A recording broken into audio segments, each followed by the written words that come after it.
មិនស្មានដំលឹងអូនប្រឹងក្បត់បងរឿងរ៉ាវកូន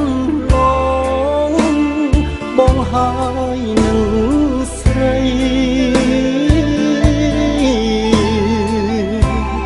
ធ្លាប់រួមស្នេហាប្រជាន័យនោះស្រីឃ្លៀតឆ្ងាយឆ្ងាយទាំងអល័យកាលយើងនៅរៀនអូនធ្លាប់វាចា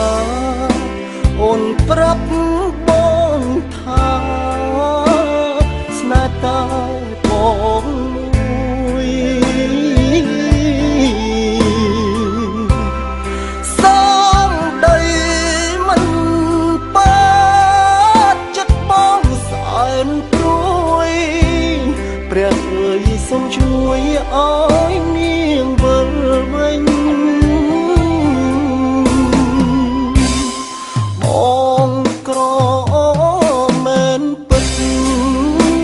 តែចិត្តស្មោះស្នេហ៍តែក៏គូប្រែក៏លះសំដី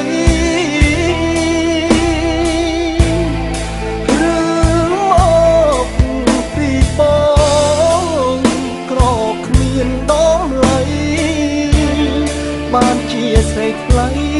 អូនបដូរស្នេហាអប់រំលិខិតជួយពិចារណាស្រីក្បត់ស្នេហា